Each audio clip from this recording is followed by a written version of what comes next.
Hi everybody. Today I'm going to walk you through my 3 tips for writing a 3-minute progress note.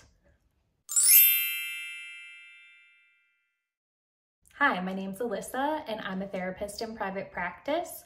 Here on my channel, I teach you the things that grad school didn't. So the best and the biggest tip I have is to use a template if you are not already doing so. So this could be found in your EHR system like Simple Practice or Therapy Notes. I know a lot of other systems also have the ability to customize the note because you might be expected to use a certain format like SOAP or DAP. Even if you have to use those formats, having a fully customizable note is the thing that will save you the most time. I wish I would have realized this sooner, that Simple Practice lets you load an entirely customizable note. And even if you work at a group practice, there are ways to customize a note that is specific to you. So say you're certified in EMDR and you use a lot of those interventions, your note is going to look completely different than a coworker who does not use EMDR. At the end of this video, I'm going to do a screen share of what my note is actually made up of and show you all the different sections. And that brings me to my second tip, which is to use bullet points or check boxes everywhere that you can.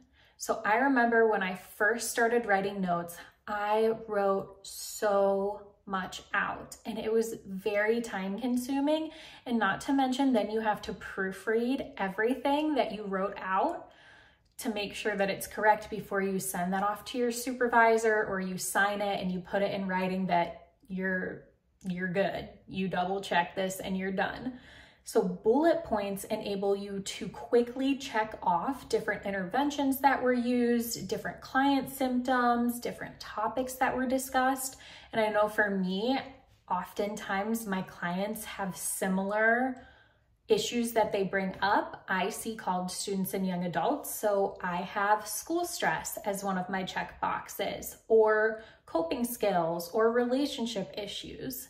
When you can customize these bullet points, it will save you so much time. So even if you don't have an EHR system that will just load this up for you, you can still, in a Google Doc, write out common topics and copy and paste from that doc into whatever platform your agency or nonprofit is utilizing. My final tip before I show you the screen share of what my note actually looks like in my EHR system is to not overthink your notes. I know as therapists, we want to be really thorough and of course we want to be ethical, but the reality is that your note is most likely only going to be seen by you, potentially a supervisor, and then maybe if you get audited by insurance. So really most of your notes should be serving you so you can remember what you talked about with your client for your next session. And of course you want to add any key information and screen your clients and all that good stuff that we have to do, but check boxes really should be doing the heavy lifting with even that.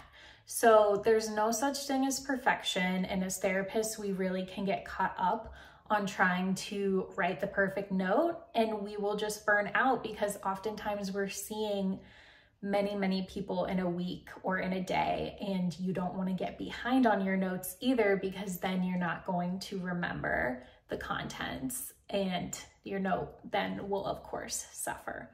So now I'm going to switch over to my screen share to show you exactly how I set my note up in Simple Practice. So here is my template. I always start by going to the load last note button, which enables me to load what I wrote down last time and just plug and play from there. So in my general note summary, I just write a couple things about the contents of what we talked about. That's mostly just to jog my memory for the next session.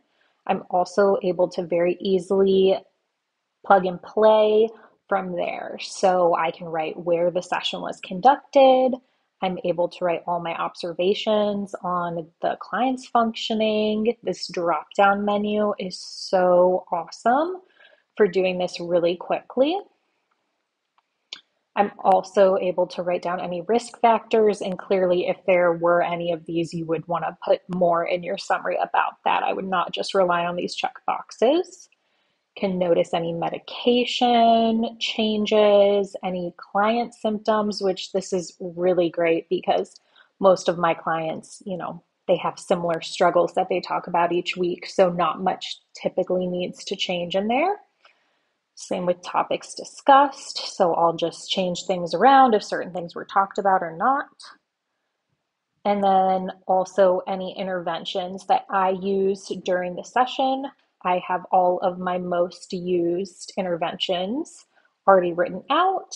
And then I write a little note about the treatment plan and my recommendation. And then I just hit save. It's that simple.